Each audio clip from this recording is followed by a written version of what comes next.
I am Vinod Munasinghe, bringing you an update on the war in the Ukraine, which has been going on for nearly 2 years.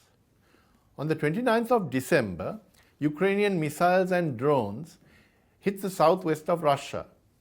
Most of them struck the regional capital, Belgorod. On the night of the 30th and 31st of December, the Russians retaliated. A barrage of missiles pounded targets across the Ukraine. The main targets were the regional city of Kharkiv and the Ukrainian capital, Kiev. It was the biggest missile and drone attack since the beginning of the Russian special military operation. In the days that followed, there have been exchanges of missiles and drone strikes between Russia and Ukraine. Following an ad hoc cessation of hostilities on the 7th of January for the Orthodox Christmas, on the 8th of January, the Russians struck Ukraine with a hail of drones and missiles. The Russians used Kinjal missiles launched from MiG-31 fighters deep inside Russia, as well as ballistic missiles and Geran long-range drones. Targets included the port city of Odessa, Kharkiv, Ukraine logistics centers close to the front line at Zaporozhye, Kryvyi Rih and Dnipro. They supplemented these attacks with a long-range artillery bombardment of logistic centers around Kharkiv. Ukraine has targeted Belgorod, but its main attempts have been to attack the Crimea and the Russian fleet, which is anchored in the safer waters to the east. The Ukrainians first launched drones to attract the Russian air defense systems and exhaust them, following them up with British-supplied medium-range Storm Shadow missiles. However, even when the Russians exhaust their air defense systems in the Crimea, they can call upon their air defense systems in Novorossiysk area as backup. On the other hand, the Russian barrages of missiles have been wearing down Ukrainian air defense systems. Ukraine's skyward protection has been undermined by determined Russian attacks on its air defense systems. The Russians are able to overwhelm Ukrainian defenses, in part because its own Iskander missiles are supplemented by Hwasong-11 GA ballistic missiles from the Democratic People's Republic of Korea. These missiles, dubbed Kim-Skanders, are in fact larger than their Russian equivalent. They also showcase the DPRK's technological capabilities. The Russians have also used Shaheen or Geran drones, co-produced with an emerging drone superpower, Iran. On that note, let us look at the effect of technology on this conflict. War has a catalytic effect on technology, and the battles in the Ukraine have not been an exception. This conflict, more than any other in the 21st century, has highlighted the progress of military technology. The illegal invasion of Iraq pitted a numerically and materially superior invader against a committed but badly trained defender. The Iraqis were denuded of the bare essentials of modern warfare. However, the Ukrainians, on their part, used low-cost drones effectively to blunt the Russian armored columns that rolled towards Kiev at the beginning of the operations. Drones have been the big surprise of the war. Even civilian drones have been adapted to attack tasks as well as reconnaissance. A drone costing a few $100s can disable a tank costing millions of dollars. A cheap civilian drone can improve the accuracy of regular artillery, reducing the number of shells required. And drones can even enter fortifications and cause considerable damage. One Russian drone operator inflicted over 100 Ukrainian casualties in the course of a few days. Drone versus drone air battles are rare, but drone teams are often hunted by opposing drone teams. The 1973 October Arab-Israeli War first proved the effectiveness of anti-tank guided weapons. However, during the Ukraine war, they have proved very efficient tank destroyers, especially when mounted on low-flying attack helicopters or on armored vehicles. Other new weapons have emerged from this conflict. The Russians have made accurate smart bombs. Among these are the 500 kilogram Fab 500 and 1,500 kilogram Fab 1500 guided bombs. Both sides have developed drone jamming electronic warfare systems, which constantly evolve through competition on the battlefield. Another factor has been cyber warfare. The Russians, in particular, have invaded Ukrainian cyberspace, jamming or taking control of key networks. This has enabled them to shut down radar installations and early warning systems to prevent anti-missile defenses from reacting. Ultimately, however, the war is being decided by numbers and by production figures. The Russians have been cautious, often retreating to avoid casualties, and have used attrition as an effective strategy. The Ukrainians, short of equipment, have had to rely on high human cost assaults, sustaining high casualty rates which drain their reserves of trained soldiers. The Western countries supplied sophisticated modern weapon systems, which they hyped as game-changing.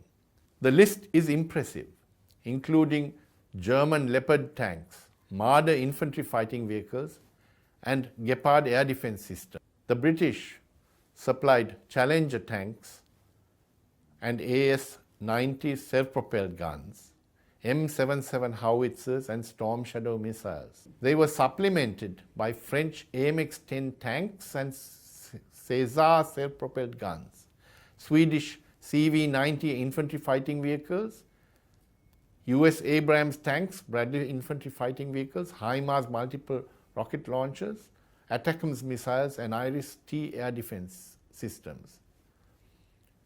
Adding to this were large numbers of older Western and Soviet-era weapon systems. The Ukrainian summer offensive, launched last May, was spearheaded by many of these weapon systems. It was expected to cut a swathe southward from the Zaporizhia area, punching through Russian defense lines. The offensive should have gone south, right down to the shores of the Azov Sea. However, the game-changing abilities of these weapon systems did not live up to the hype. On the first day itself, the Russian defenders shot to pieces the offensive spearhead south of Orhiv. The Russians derisively called the area Bradley Square because of the large number of US infantry fighting vehicles knocked out. Soon, the entire frontage of the offensive became a graveyard for armored vehicles and Ukrainian soldiers. Leopard tanks and even the formidable Challengers, which had never been lost to enemy fire, proved vulnerable. In fact, they proved as vulnerable as the much lighter and cheaper T-72s dating from the Soviet era. The Ukrainians persisted, forcing their way through the Russian defenses. Bradley Square expanded into a salient, roughly 12 kilometers by 12 kilometers, but at horrendous cost. The Russians estimated their own losses at 1/9 to 1/6 of Ukrainian losses. Ukrainian losses mounted when they attempted to retake the town of Bakhmut, which the Russians had captured earlier. Ultimately, however, the Ukrainians did not have a chance. Russia has been outproducing not only the Ukraine, but the West as a whole. In this, the Russians have an advantage. They have fewer types of weapon systems, and what they have are standardized to an extraordinary degree. The Ukrainians, on the other hand, have a wide range of weapon systems, both Western and ex-Soviet, most of which are not compatible with each other. For example, the tank guns of Challengers use different ammunition from the same caliber guns on the Leopard 2 and Abrams tanks. Leopard 1, T-64 and T-72 tanks have different caliber weapons. The Ukrainian position has been eased, however, as most of the older Soviet-era and Ukrainian-built weapon systems have been knocked out, leaving only the Western weapons. Russia has a further advantage. Its military-industrial complex is mainly state-owned and can produce weapons according to the needs of the armed forces. In the West, mainly privately owned weapons factories require long-term contracts in order to make production economical, and Western governments cannot provide this. The West has also begun feeling the effects of offshoring weapons and parts production. A considerable proportion of this has been outsourced to countries which have been sanctioned or from which it has limited imports, such as Russia and China. Russia has also been able to draw upon the resources of other sanctioned countries, such as Iran and the DPRK. At the beginning of the special military operation, faced with the Ukrainian superiority in drones, the Russians turned to Iran for its Shaheen drones. More recently, facing barrages of stockpiled shells during the Ukrainian summer offensive, they supplemented their own production with purchases of shells from the DPRK. The West, on the other hand, has been draining its stockpiles of weapons. The outbreak of the war in the Middle East has not helped, since the US has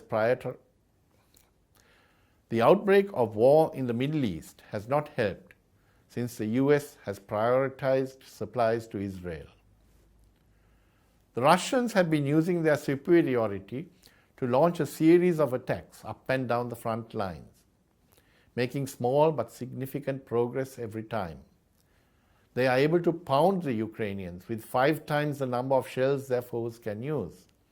This makes it difficult for the Ukrainians to concentrate forces to meet attacks, since the Russians bombard any large collection of troops. The Russian strategy of attacking at different points in sequence means the Ukrainians need to keep moving their reserves to plug any gap.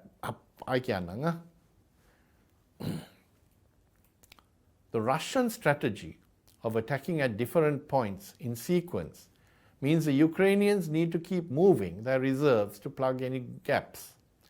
This in turn makes them more vulnerable to attack while on the move. The Russians have made significant advances in the Bakhmut sector and in Marinka, South Donetsk, and they look poised to make breakthroughs on both fronts. They have also been pushing the Ukrainians back in the northern area towards the Oskil and Siversky Donetsk rivers. On the Zaporizhzhia front, they have been squeezing the Bradley salient. On the Zaporizhzhia front, they have been squeezing the Bradley Square salient. Sub-zero temperatures also give the Russians an advantage. Following the end of the Ukrainian summer offensive, the Russians also attempted large-scale attacks with armored vehicles, but with similar results. The Ukrainians were able to spot the concentrations of troops and bombard them as they advanced towards the front line. This caused the Russians to revert to small unit tactics. Meanwhile, the Ukrainians have been press-ganging men of military age off the streets to cover their heavy casualties. They are expected to launch a total mobilization shortly in order to reduce the superiority in numbers that the Russians have achieved.